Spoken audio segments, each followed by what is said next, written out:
Hi masters, మరియు మీకోసం ఛానల్కి స్వాగతం సుస్వాగతం. ముందుగా మన జగద్గురువైన బ్రహ్మర్షి పితామహ పత్రిజీ గారికి, మన గురుమాతకి నా ఆత్మ ప్రణామాలు మాస్టర్స్. ఓకే మాస్టర్స్, ప్రతిరోజు మన ఛానల్లోని స్వాధ్యాయం జరుగుతుంది మాస్టర్స్. ఈరోజు స్వాధ్యాయం చేయడానికి సీనియర్ పిల్లలు మాస్టర్ గారైన బిందు మేడం రాజమండ్రి నుంచి వచ్చారు. మేడంని సాదరంగా ఆహ్వానించుకుందాం.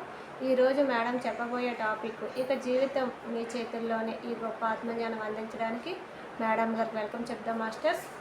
నమస్తే మేడం, వెల్కమ్ మేడం. అలాగే. నమస్తే ఫ్రెండ్స్. డివైన్ మార్నింగ్ అందరికి కూడా రీడింగ్ లో ఇక మీ జీవితం మీ చేతుల్లో అనే బుక్ ని లూయిస్ ఎల్హే గారి బుక్. అంటే ఆవిడిచ్చిన జ్ఞానం, దాన్ని మనం స్వాధ్యాయం చేసుకుంటూ ఉన్నాము. అది ఇంగ్లీష్ లో కూడా ఉంది. You can heal your life.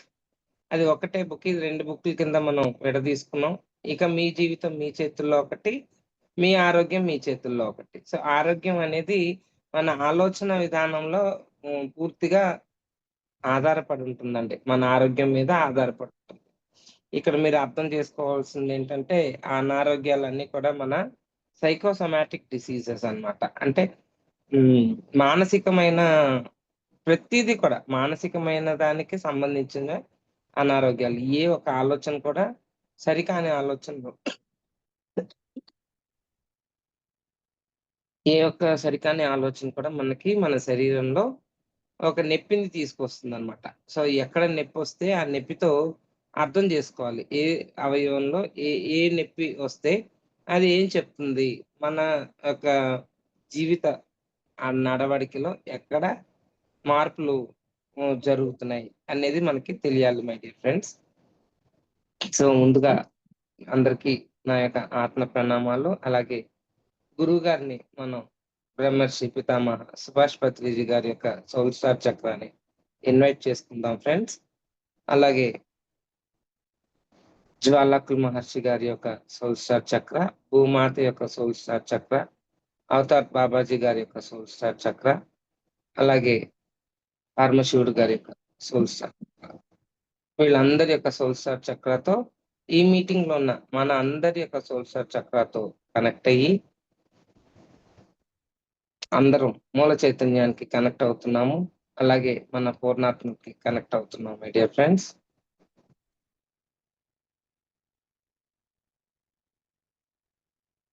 తెల్లటి కాంతి పుంజం మూల చైతన్యం నుంచి బయలుదేరి అన్ని గ్యాలక్సీలు దాటుకుంటూ మన మిల్కీ వే గ్యాలక్సీలోకి ఎంటర్ అయ్యి, మన ఎర్త్ ప్లానెట్ లోకి ఎంటర్ అయ్యి, మన అందరి మీద కాంతి ప్రసారం జరుగుతూ ఉంది. పూర్తిగా కాంతిని స్వీకరించి కాంతి దేహదారులుగా తయారవుతున్నాం మనం అందరము. జ్ఞానాన్ని అర్థం చేసుకుంటాము. ఆచరణలో పెట్టుకోవడానికి చాలా సులువమైన మార్గం ఇది my dear friends. Thank you, thank you, thank you, thank you friends. మనం చక్కగా ఏదైతే మనం చెప్పుకుంటున్నామో రోజు, ఇవాళ దాని యొక్క కంటిన్యూయేషన్ చెప్పుకుందాము. సమస్య ఏదైతే ఎటువంటి నమ్మకాలు మనలో ఏర్పడతాయో, ఆ నమ్మకానికి సంబంధించిన సమస్యలు మన జీవిత జీవితాల్లో గాని, శారీరకంగా గాని, మానసికంగా గాని మనకి జరుగుతూ ఉంటాయి జీవితంలో. ఇలాగా సమస్య ఏదైనా ఒకానొక ఆలోచన విధానంలోంచి ఉత్పన్నమవుతోంది. మనము మన ఆలోచన విధానాలను మార్చుకొనవచ్చు. ఆలోచన మనమే చేసుకుంటాం కదా! చూడండి ఒక్కసారి ఆలోచించి చూడండి అంటామా? ఆలోచన మనమే చేసేది. ముందు ఆలోచనలొచ్చాక మాటొస్తది నోట్లోంచి. ఆ మాటొచ్చినప్పుడు ఏమవుతుందంటే, అదే చేతులతో ఆ పని చేస్తూ ఉంటాం అన్నమాట. మనం ఏదైతే ఆలోచిస్తున్నామో అదే మాట్లాడాలి. ఏదైతే మాట్లాడుతున్నామో అదే చెయ్యాలి. ఇది అలైన్‌మెంట్. ఒక సరళీ రేఖలో ఉంటుంది. కానీ అనారోగ్యాలొచ్చే వాళ్ళ ఆలోచన చూడండి. మీ ఆలోచనల్ని పట్టుకోవాలి. ఎందుకంటే ఏది ఆలోచిస్తామో అది మాట్లాడం. ఏది మాట్లాడుతున్నామో అది చెయ్యం. ఒకదానికొకటి కనెక్షన్ లేకుండా ఉంటుంది. అప్పుడే మనకి అనారోగ్యాలు, శరీరంలో నొప్పులు ఎంతో ఇరుకుతో ఉంటే గానీ ఈ యొక్క సరళీ రేఖ అనేది జరగదు. సో, నువ్వేది ఆలోచిస్తున్నావో అదే మాట్లాడాలి అనేది సాధన ఎప్పుడైతే శ్వాస మీద ధ్యాస పెట్టి, ఎక్కువ సాధన సమయాన్ని కేటాయించుకొని సాధన చేసినప్పుడు, ఈ ఆలోచన ఏదైతే చేస్తున్నామో అదే ఆలోచనని మాట్లాడతాం. మాటల్లో ఉన్న దాన్ని మనం చేష్టల్లో చేసి చూపిస్తూ ఉంటాం. ఎప్పుడైతే 3 ఒకటిగా ఉంటాయో అప్పుడు నీ శరీరంలో ఉన్న అనారోగ్యాలన్నీ తొలగిపోతాయి. ఈ విషయాన్ని మనము ఈ విషయాన్ని నిజమని నమ్మిన నమ్మకం వాటితో అలుపెరగక పోరాడుతూ మన జీవితాన్ని కొనసాగిస్తున్నాము. ఏదేమైనా మన సమస్య ఎంత క్లిష్టమైనదైనా అది కేవలం మన అంతర్గత ఆలోచన విధానంలోంచి జనించిన ఒక బహిర్గత ప్రభావమే. ఇది అర్థమైంది కదా ఫ్రెండ్స్? దీన్ని వివరంగా నేను చెప్పాల్సిన పని లేదు. అంటే ఏదైతే మనం ఆలోచిస్తున్నామో అది అంతరంలో మనం చేసే పనులే. బహిర్గతంగా బయటికి ఓపెన్ అయ్యేది కూడా దాని యొక్క రీజన్. రీజన్ ఏంటంటే అటువంటి ఆలోచన చేస్తున్నారు కాబట్టి ఇటువంటి విషయం అయితే బయటికి ఏది రావాలో అది వస్తదనమాట. అంటే చేష్టల ద్వారా తెలుస్తది. నువ్వు చేసే పనులు. ఒకవేళ మీకిప్పుడు సమస్యలకు కారణభూతమైన ఆలోచన విధానాలేవో తెలియకపోయినా పర్వాలేదు. మీరిప్పుడు సరియైన స్థితిలోనే ఉన్నారు. మీకు ఆ సమయం, ఆ సహాయం చేయడానికి ఈ పుస్తకము రూపకల్పన చేయబడింది. నా ప్రస్తుత పరిస్థితికి ఎటువంటి ఆలోచనా విధానాలు కారణమై ఉంటాయి అని మిమ్మల్ని మీరు ప్రశ్నించుకోండి. ఒక అనారోగ్యం వచ్చిందనుకోండి మనకి, వెంటనే ఎటువంటి ఆలోచన విధానం నన్ను ఈ సమస్యల్ని బాధ పెడుతున్నాయి. ఒకసారి మళ్ళా చదువుతాను, రాసుకోండి వీలైతే. నా ప్రస్తుత పరిస్థితికి ఎటువంటి ఆలోచనా విధానాలు కారణమై ఉంటాయి? నా ప్రస్తుత పరిస్థితికి ఎటువంటి ఆలోచనలు కారణమై ఉంటాయి అని మిమ్మల్ని మీరే ప్రశ్నించుకోవాలి. క్వెషన్ ఏసుకోవాలి. ఒక చోట ప్రశాంతంగా కళ్ళు మూసుకొని కూర్చుని ఈ ప్రశ్న వేసుకొని మీరు వినగలిగితే మీ అంతరంగంలోని దివ్య ప్రజ్ఞ మీకు సమాధానం ఇస్తుంది. ఇది కేవలము మీరు మీ బాల్యంలో ఏర్పరచుకున్న నమ్మకమే. మనము నమ్మే కొన్ని విషయాలు చాలా పాజిటివ్‌గా ఉండి మనకు జీవితమంతా మేలు చేస్తాయి. ఉదాహరణకు రోడ్ క్రాస్ చేసేటప్పుడు 2 వైపులా చూడాలి లాంటి హెచ్చరిక. కొన్ని ఆలోచనలు ప్రారంభంలో చాలా సహాయకారిగా ఉండి వయసు పెరిగే కొద్దీ అవి మనకు ఏమాత్రం లాభపడవు. కొత్త వారిని నమ్మవద్దు అనే హ్మ్. నమ్మకము మన బాల్యంలో, చిన్నతనంలో లాభపడవచ్చునేమో గానీ, పెరిగి పెద్దయ్యాక కూడా అదే నమ్మకముతో కొనసాగితే మనకు మిగిలేది ఒంటరితనమే. సో, ఆహ్, ఇది నిజమా? ఇది నేర్చుకోవడము నాకెంత నాకెందుకంత కష్టంగా అనిపిస్తోంది అని మిమ్మల్ని మీరు అప్పుడు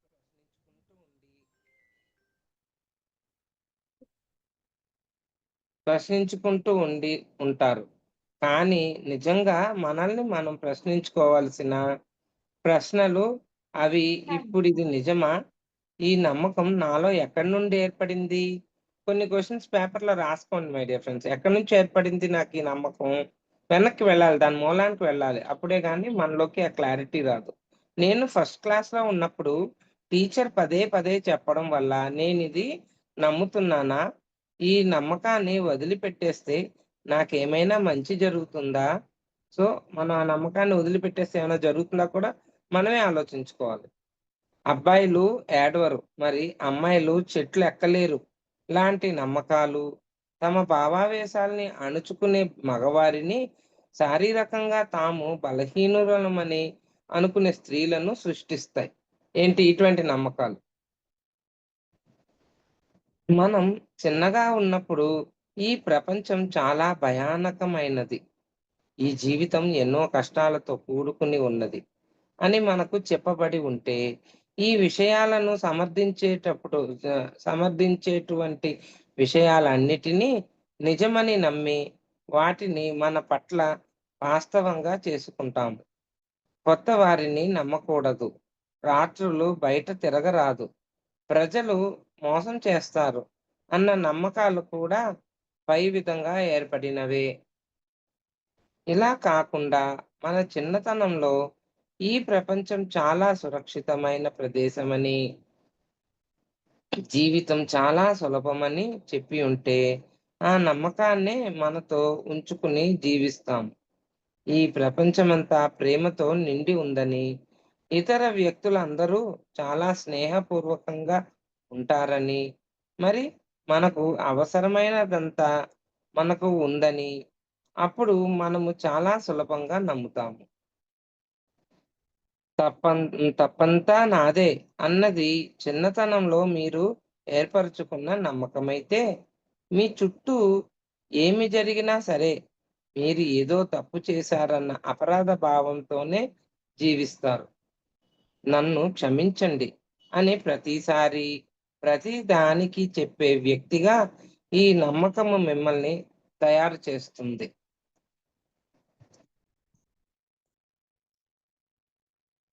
నన్నెవ్వరూ పట్టించుకోరు అన్నది మీ చిన్నతనంలో మీరు ఏర్పరచుకున్న నమ్మకమైతే, మీరెక్కడున్నా సరే ఈ నమ్మకం మిమ్మల్ని వరుసలో చివర నిలుచోబెడుతుంది. నా చిన్నతనంలో నేను ఎలాగైతే కేకు అందుకోలేకపోయానో అలాగా. అంటే ఈ విషయాన్ని ఒక కథగా అనే హ్మ్. వేరే కేక్ అందుకోవడం అంటే ఒక బర్త్‌డే పార్టీకి వెళ్లి అందరూ కేక్ ఇస్తుంటే తీసుకోవడానికి ముందుకెళ్తాం పిల్లలందరం. ఆవిడ బిడియంతో ఉండిపోయింది. ఆళ్ళు అందరు పిల్లలు పరిగెట్టుకెళ్ళి తీసేసుకుంటారు గదా! అది తీసుకొని ఈవిడ ఎళ్లి తీసుకోలేదు. అలాగే కేక్ ఈవిడకి అందుకోలేదనమాట. ఆ బిడియం ఏం చేసింది, ఆ నమ్మకం ఎలాంటిది, నన్నెవరు పట్టించుకోరు. నాకెవరు ఏమి నన్ను జాగ్రత్తగా చూసుకోరు. నాకేం పెట్టరు. అలాంటి ఆలోచనలతో ఆవిడ పెరగడంతో అది వేరే చాప్టర్‌లో ఆవిడ వివరంగా చెప్పింది. అది అక్కడ చదువుకుందాం మనం. అలాంటప్పుడు ఒకవేళ ఇతరులు మిమ్మల్ని గుర్తించకపోతే మీరు శూన్యులైపోయినట్లు భావిస్తారు. నన్నెవరు క్షమించరు అన్నది బాల్యంలో మీరు ఏర్పరచుకున్న నన్నెవరూ ప్రేమించరు అన్నది బాల్యంలో మీరు ఏర్పరచుకున్న నమ్మకమైతే, మీరు ఖచ్చితంగా ఒంటరి జీవితము అనుభవిస్తుంటారు. ఒకవేళ మీరు ఎవరితోనైనా స్నేహం గాని, లేక వేరే ఎటువంటి సంబంధం గాని పెట్టుకున్నా కూడా అది ఎక్కువ రోజులు నిలవదు. చూసారా?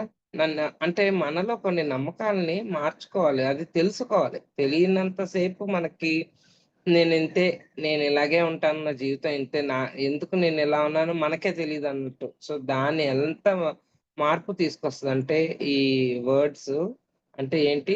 నన్నెవరూ ప్రేమించరు అన్న మాట అస్సలు అనుకోవద్దు మై డియర్ ఫ్రెండ్స్. ఒకవేళ అనుకుంటే దాన్ని మార్చేసుకోండి. మనకు సరిపోయేంత లేదు. అది కూడా ఒకలాంటి నమ్మకం. దాన్ని ఎలాగ చెప్తున్నారో చూద్దాం. అన్నది మీ కుటుంబం మీలో ఏర్పరిచిన నమ్మకమా? అయితే మీరు ఖచ్చితంగా బీరువా ఖాళీగా ఉందని, హ్మ్. ఎలాగో అలా ఉన్నదాంతోనే సర్దుకోవాలి. లేదా నేనెప్పుడూ అప్పుల్లో ఉన్నాను అని భావిస్తుంటారు. సో, ఆ భావించేదే మెయిన్ మన ఆలోచనే మనల్ని వాస్తవాన్ని సృష్టి చేస్తుంది. సో, మనం ఇలాంటి ఆలోచన చేయరాదు మై డియర్ ఫ్రెండ్స్. నా క్లయింట్ ఒక వ్యక్తికి అతడు పుట్టి పెరిగిన ఇంట్లో అంతా తప్పని, ఇంకా ఎక్కువ చెడు జరుగుతుంది అనే నమ్మకాలు అతడి మనసుల్లోకి ఎక్కించబడ్డాయి. అతడికి అత్యంత ఆనందాన్ని ఇచ్చేది టెన్నిస్ ఆట. అతడి మోకాలికి అతని మోకాలికి గాయమైంది. అతడు డాక్టర్ దగ్గరికి వెళ్ళాడు. పరిస్థితి ఇంకా విషమించింది. చివరికి అతడు టెన్నిస్ ఆడే అవకాశాన్నే కోల్పోయాడు. ఇంకొక అబ్బాయి ఉండేవాడు. అతడొక మత ప్రబోధకుడి కొడుకు. అతడికి చిన్నతనంలో ఇతరులే ఎప్పుడూ ముందుంటారు అని నేర్పబడింది. ఇతరులే ఎప్పుడూ ముందుంటారు అని నేర్పబడింది. ఎప్పుడూ వాళ్ళ కుటుంబం వెనుకబడి ఉండేది. ఈరోజు అతడు ఎందరికో ఎన్నో సమస్యలకు పరిష్కారాలు సూచిస్తాడు. కానీ ఎప్పుడు అప్పట్లో కానీ ఎప్పుడు అప్పుల్లో ఉండేవాడు. ఖర్చులకి కూడా సరిపోనంతగా ఉంటుంది అతని పరిస్థితి. అతడి నమ్మకమే అతడిని వరుసలో చివర నిలబెట్టింది. దీనికి అంతటికి కారణమైంది మన లోపల ఉన్న మన నమ్మకాలే. దృఢమైన నమ్మకాలు మళ్ళా మార్చలేని. దానివల్లనే కొన్ని కొన్ని దీర్ఘకాలికంగా జరుగుతూ ఉంటాయి మన జీవితాల్లో. ఆ నమ్మకాల్ని మార్చడానికి మనకెంతో ఆత్మశక్తి, ఆత్మధైర్యం అయన్నీ కావాలి మై డియర్ ఫ్రెండ్స్. దానికే ఈ ధ్యానం అనేది ఎప్పుడు మనం చేస్తూ ఎప్పుడు చూడండి ఫోను ఛార్జింగ్ అయిపోతే ఎలాగా? మాట్లాడడానికి పనికిరాదు, వీడియోలు చూడటానికి పనికిరాదు, వాట్సాప్‌లు, ట్విట్టర్‌లు ఎన్నో ఉన్నాయి ఫోన్‌లో. మరి ఛార్జింగ్ లేకపోతే ఏం పనికొస్తది ఫోను? ఛార్జింగ్ కంపల్సరీ పెట్టుకుంటామా? ఎలాగైతే తక్కువైపోతదో శరీరంలో కూడా ఎప్పుడైతే శక్తి తక్కువవుతుందో, ఆ శక్తి మళ్ళా పుంజుకోవాలి. సాధనలోనే వస్తది ఈ శక్తి. దాన్ని రోజు ఖర్చు పెట్టకండి. ఎప్పుడైతే అవసరమో అప్పుడే ఖర్చు పెట్టాలి. ముందు ఆనాపానసతి అనేది శ్వాస మీద ధ్యాస అనేది ఆ ధ్యాన ప్రక్రియని బాగా ఇప్పుడు ఇలాంటియన్నీ తెలుసుకుంటున్నాం పాయింటు. ఇవి మనం ఆచరణలో పెట్టాలంటే శక్తి అవసరము. విశ్వమయ ప్రాణశక్తి మనకి అధికంగా ఉన్న రోజుల్లో ఇప్పుడు డబ్బు రూ. 100 ఉందనుకోండి. చక్కగా రూ. 50 చక్కగా ఖర్చు పెట్టొచ్చు. అదే మన దగ్గర రూ. 50 ఉన్నాయి. రూ. 100 ఖర్చు పెట్టాలంటే ఏం చేయాలి? ఇంకో 50 అప్పు చేయాలి. ఇయన్నీ అవసరమా? ఇక్కడ కూడా అంతే. శక్తి కావాలి. శక్తి మేరకు నువ్వు ఖర్చు పెట్టొచ్చు. ఇప్పుడు ఎంత శక్తిని మనం పెంచుకోవాలి? సో, ఎంతో సాధన చేసి శక్తిని పెంచుకొని అప్పుడు మనకి ప్రాక్టీస్ చేస్తే విన్నయన్నీ చాలా క్లియర్ అయిపోతాయి. మనం సాధన చేయకుండా ఓన్లీ బుక్ చదివేసి, ఓన్లీ ఈ సాధనలు ప్రాక్టీస్‌లు చేసేస్తుంటే కొంతవరకు ఉపయోగం ఉంటుంది కానీ పూర్తిగా 100% అనేది మనం చెప్పడానికి ఉండదు. ఎందుకంటే ఆలోచనలు మారిపోతూ ఉంటాయి. ప్రతి క్షణం ఆలోచనలు వేరే రకంగా మారిపోతూ ఉంటాయి. ఇంకొక అబ్బాయి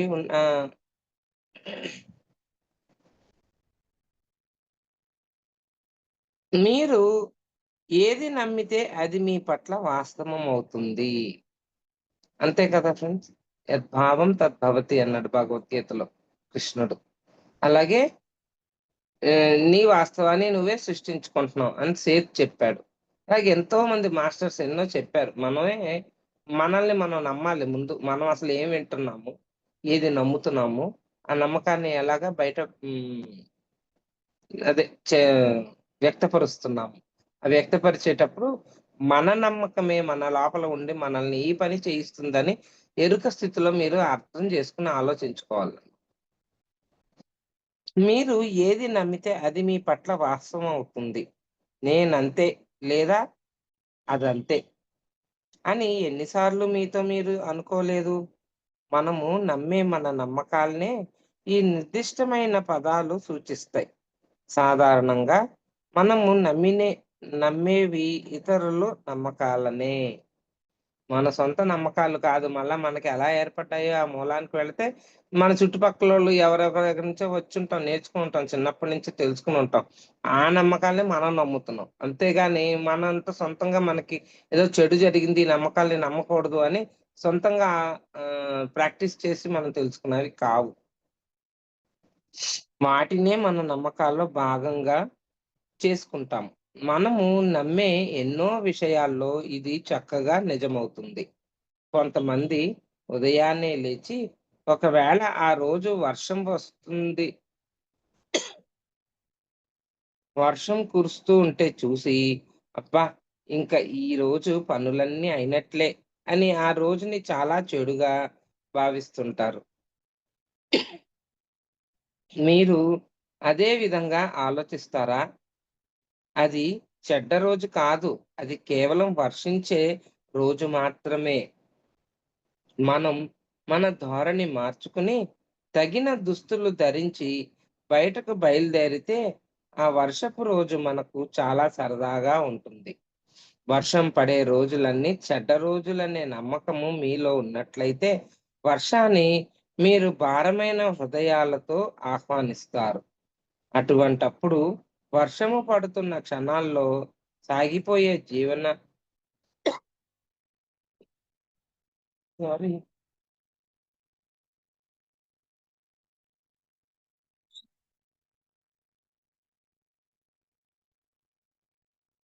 అటువంటప్పుడు వర్షము పడుతున్న క్షణాల్లో సాగిపోయే జీవన ప్రవాహంలో మనము కలిసిపోకుండా మనము దానితో పోరాడుతూ కూర్చుంటాము. మనకు ఆనందదాయకమైన జీవితము కావాలనిపిస్తే మనము ఆనందదాయకమైన ఆలోచనలే చేయాలి. మనము సుసంపన్నంగా ఉండాలనుకుంటే మనము సర్వ సంపదలనిచ్చే ఆలోచనలనే చెయ్యాలి. మనకు ప్రేమపూర్వకమైన జీవితము కావాలనిపిస్తే ప్రేమపూర్వకమైన ఆలోచనలే చేయాలి. సో, అదే అంటాం మై డియర్ ఫ్రెండ్స్. ముందు మనకి ఏది కావాలి? ఏది కావాలో దాన్నే మనం ముందు బయటికివ్వాలి. నీకు డబ్బులు కావాలంటే ముందు డబ్బుల్ని పంచిపెట్టాలి. నీకు ప్రేమ కావాలంటే ముందు ప్రేమనివ్వాలి. ఇక్కడ ఈవిడ చెప్పిందే. మనము ఆలోచనలతో, వాక్కులతో ఏవి నాటుతామో అదే రూపాల్లో మనకు తిరిగి వస్తాయి. ప్రతి క్షణము ఒక నూతన ప్రారంభోత్సవమే. ప్రతి క్షణము ఒక నూతన ప్రారంభోత్సవమే. మళ్ళీ చెబుతున్నాను. మన శక్తి అంతా ప్రస్తుత క్షణములోనే కేంద్రీకరించబడి ఉన్నది. ఒక స్థితిలోనే అతుక్కుపోవాల్సిన అవసరము ఎప్పుడూ గాని, ఎక్కడా గాని లేదు. అర్థమైందా ఫ్రెండ్స్? ఎప్పుడు ఇదే కరెక్ట్ అని దాంతో అతుక్కుపోకండి. దానికి రకరకాలు వేరే కరెక్ట్‌లు కూడా ఉంటాయి. వేరేలాగా ఆలోచిస్తూ ఉంటాయి. మార్పులు జరిగేది సరిగ్గా ఇప్పుడే, ఇక్కడే మన సొంత మనస్సుల్లోనే. ఇక్కడ ఎంత కాలంగా నెగెటివ్ ఆలోచనా విధానాల లేదా అనారోగ్యము లేదా దయనీయమైన సంబంధ బాంధవ్యాలు లేదా పేదరికము లేదా మిమ్మల్ని మీరు ద్వేషించుకునే తత్వము మిమ్మల్ని పీడిస్తున్నాయన్నది ముఖ్యం కాదు. ఈ రోజే, ఈ క్షణమే మనము మన జీవితాల్ని ఓ కొత్త మలుపు తిప్పవచ్చును. మన చేతుల్లోనే ఉంది. అందుకనే ఇక మీ జీవితం మీ చేతుల్లోనే అని పుస్తకం పేరు. చాలా అద్భుతంగా ఎంత అద్భుతం అండి! మనమే మార్చుకోవచ్చా కాదా చెప్పండి? కానీ దానికి శక్తి కావాలి. దాన్నేం చేయాలి? సాధన చేస్తే గాని తెచ్చుకోలేము ఆ శక్తిని. ఆ శక్తి ఉన్నప్పుడే మనం ఏదైనా సాధించగలుగుతాం. మీ సమస్య ఇంకెప్పటికీ మీ వాస్తవం కానక్కర్లేదు. అదెక్కడి నుండి వచ్చిందో ఆ శూన్యత్వంలోకి దాన్ని గిరాటేసి దాన్ని మాయం చెయ్యొచ్చు. మీరలా చెయ్యగలరు. ఎందుకంటే మన చేతిలోనే ఉంటది. అలా ఇసిరేసి వెంటనే ఆలోచనల్ని మార్చేసుకోవచ్చు. ఒక నెగెటివ్ థాట్ వచ్చిందనుకోండి. యాక్చువల్‌గా థాట్స్ ఎలా ఉంటాయి? ధ్యానం చేయకపోతే డిస్ట్రక్టివ్ థాట్స్. ఆ డిస్ట్రక్టివ్ థాట్స్ వల్ల నెగెటివ్ థాట్స్. ఆ నెగెటివ్ థాట్స్ బాగా ధ్యానం చేసి మార్చుకోవాలని నేను మార్చుకోవాలనేసరికి పాజిటివ్ థాట్స్‌కొస్తాయి. బాగా న్యూ ఎనర్జీలోకెళ్ళిపోయి ఫుల్ 100% బాగున్నారనుకోండి. అన్ని మిరాక్యులస్ థాట్సే జరుగుతాయి మన జీవితంలో. అంత మార్పు ఉంది మై డియర్ ఫ్రెండ్స్. అందుకనే నీ వాస్తవానికి నువ్వే సృష్టికర్తవు అన్నాడు సేతు. గుర్తుంచుకోండి మిత్రులారా, మీ మనసులో ఆలోచనలు చేసే ఏకైక వ్యక్తి మీరే. అవునా? కరెక్టే కదా అది? మనమే మన ఆలోచనలు చేసేది. వేరే ఎవరన్నా వచ్చి కూర్చొని చేస్తున్నారా? మనం ఏమన్నా ఆళ్ళని కంట్రోల్ చేయక్కర్లా. కాకపోతే మనసు చంచలత్వం బాగా మారిపోతూ ఉంటది. అస్తమానం డిస్టర్బ్ అయిపోతా ఉంటాం. ఆ మనసు చంచలత్వాన్ని ఏకత్వంలోకి అంటే ప్రశాంతతలోకి తీసుకురావాల్సింది శ్వాస మీద ధ్యాస. మీ ప్రపంచంలో మీరే సర్వశక్తిమంతులు, మరి సర్వాధిపతులు. ఈ క్షణము దాకా గతంలోని అన్ని కోణాల్లో మీరే మీ ఆలోచనలతోనే, మీ నమ్మకాలతోనే మీ జీవితాల్ని సృష్టించుకుని ఉన్నారు. ఇప్పుడు మీరు నమ్మడానికి, ఆలోచించడానికి ఎంపిక చేసుకునే వాటి మీదే మీ తర్వాత క్షణము, తర్వాత రోజు, తర్వాతి నెల, తర్వాతి సంవత్సరము, మరి ఆపై మీ జీవితపు అనుభవాలు సృష్టించబడతాయి. ప్రియమిత్రులారా, అవును. మీరే. నా ఎన్నో ఏళ్ల అనుభవ సారంలోంచి మీకు ఈ అద్భుతమైన సలహా ఇచ్చాను. అయినా కూడా మీరు మీ పాత ఆలోచనలతోనే, నమ్మకాలతోనే కొనసాగి, మీరు సతమతమవుతున్న సమస్యల్లోనే కూరుకుపోతారా? అది మీ ఇష్టం. ఎందుకంటే మీ ప్రపంచంలో సర్వశక్తిమంతులు మీరే. మీరు ఏది ఆలోచించడానికి ఎంపిక చేసుకుంటే మీరు అదే పొందగలుగుతారు. ఈ క్షణమే నూతన మార్పుకు సిద్ధంగా ఉంది. ప్రతి క్షణము నూతన మార్పుకు ప్రారంభోత్సవమే. మరి ఆ సరికొత్త మార్పుకు ప్రారంభోత్సవం ఇప్పుడే ఇక్కడే జరుగుతుంది. ఇది తెలుసుకోవడము ఎంత అద్భుతమైన విషయము కదా! శక్తి అంతా ప్రస్తుత క్షణంలోనే కేంద్రీకరించబడి ఉన్నది. మార్పులు ప్రారంభమయ్యేది సరిగ్గా ఈ క్షణంలోనే. ఇది నిజమా? ఒక్క క్షణం ఆగి మీ మనసులో మెదులుతున్న ఆలోచనని గమనించండి. ఈ క్షణంలో మీరు ఏం ఆలోచిస్తున్నారు? ఒకవేళ మీ ఆలోచనలు మీ జీవితాల్ని రూపొందిస్తున్నాయన్నది నిజమైతే, మీరిప్పుడు ఆలోచిస్తున్నది మీ పట్ల వాస్తవంగా రూపొందాలనుకుంటున్నారా? మీరు ఆలోచించేది దుఃఖము గురించా? కోపము గురించా? గాయపడటం గురించా? ప్రతీకారం గురించా? భయం గురించా? గమనించండి. అలా ఆలోచిస్తే, ఆ ఆలోచనలు తిరిగి మీకెలాంటి జీవన పరిస్థితులను సృష్టించుతాయో ఊహించండి. మీ మనసులో మెదిలే ఆలోచనలను గమనించడము ప్రారంభములో అంత సులభము కాకపోవచ్చు. కావున మొదట్లో మీరు మీ మాటల పైన ధ్యాస పెట్టండి.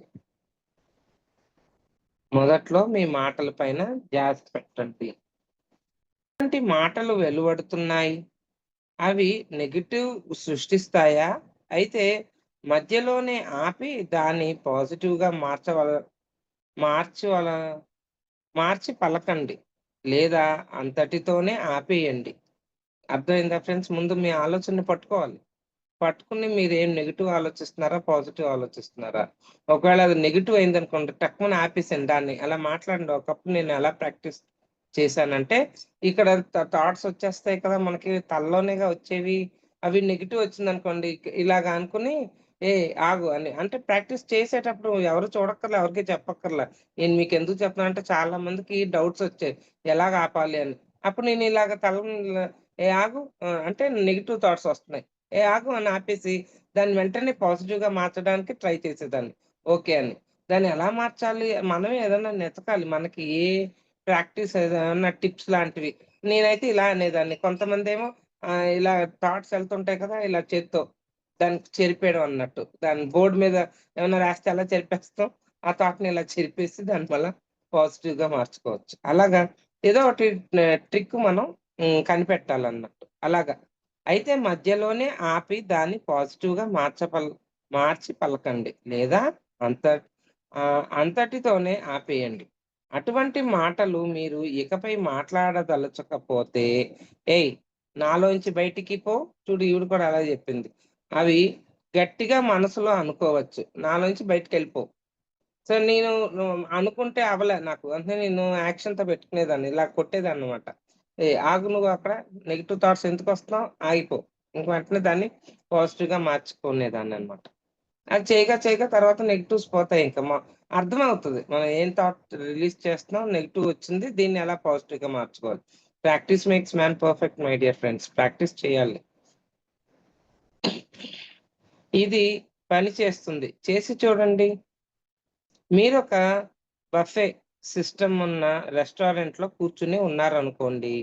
అక్కడి పాత్రలలో ఆహార పదార్థాలకు బదులుగా ఆలోచనలున్నాయనుకోండి. మీకు ఏవి ఇష్టమైతే వాటిని ఎంపిక చేసుకోవచ్చు అని చెబితే, మీరు ఎలాంటి ఆలోచనలను ఎంపిక చేసుకుంటారు కదా ఫ్రెండ్స్?